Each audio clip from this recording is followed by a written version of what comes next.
wang'e motenore gi weche mag bidhruok kod ohala ma bende ichich godo. Doho ma Nairobi odiochieng' ma kiny biro ng'ado bura ka acheje 10 ma itudo koda koto jaket mwandu moro ni gibiro uso ne mula madirom siling $67.3 ibiro med geng'negi kata oyo. Achejego nomak chieng' ngeso kama bende apedha manotime utegi ne oyudogi ka gin kod magina kod lisasi bura ma oyudi e tok chik. Gin timbe ma obila wacho ni osemayo joket mwandu mathoth mwandugi. Mula, mabandia. E desendo obila ma Nairobi, jofwamb weche ne obedo kod thuolo mar neno kendo yudo maling' kaka kuo ma otimo newani ithoro tim. Following a complaint by several foreigners that they had been duped into buying what they believed was a gold consignment. And after having their money taken away from them and later being led around across the continent all the way to Nairobi, where they're told their gold consignment was, and thereafter realizing that they have been duped. Monj manyo timore gi kodira, ji 10 osemaki kendo ma ochopo e nyim doho ka itudo koda ketho mar obadho mar ohala mar goldi mabandia.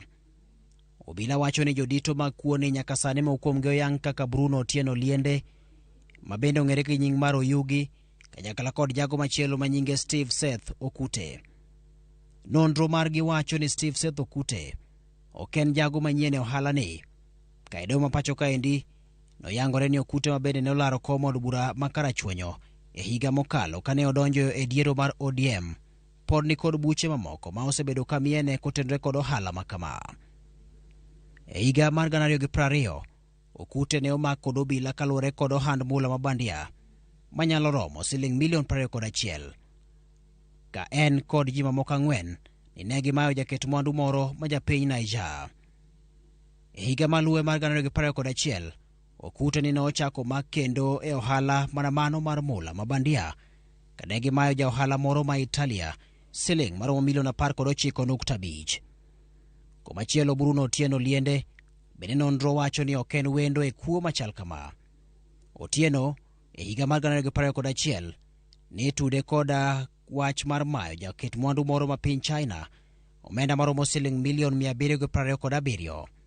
E burano Otieno kod jomoko ne owuondo jaket mwandu no ni ne en japiny DRC Congo kendo ni en kod kambi moro mane kunyo mula. To bende mana kaka nyawadgi Okute, Bruno Otieno ne olaro kom mar kar chung' od bura ma Suna East e yiero ma higa mokalo kaka jachung' mane ok ochung' kod bura moro amora kata independent candidate. Kaluwore kod obila manyaka sani timo nonro, ji mani kod teko mathoth kata mbiye sirikal kama oting'o koda ka jood bura osetemo miyo gi mit bilie mondo mi giwe luwo achijego kendo giwegi thuolo to ka achiel koda weyo jogo ma bende omak gi godo. The unit dealing with this investigation is new, and as they say, new brooms sweep clean.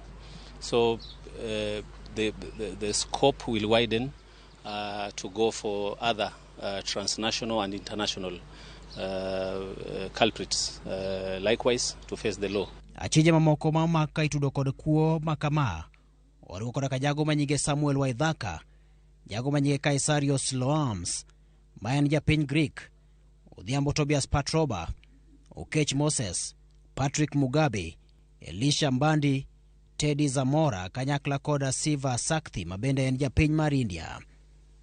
Obila bende ne oyudo achije kod bunde mag $1 kaachiel kod risasi bura.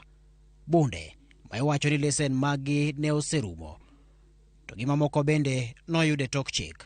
Other than maybe the firearms being illegally obtained, we shall further inquire as to whether these firearms are properly licensed and they do a ballistic search, whether they have been used to commit offenses or other offenses within the republic. Obila to kwayo doni mondo mi omed geng'one achijego kuom thuolo mandalo 10 ka nonro pod dhi nyime. Ken Muga, Ramogi TV.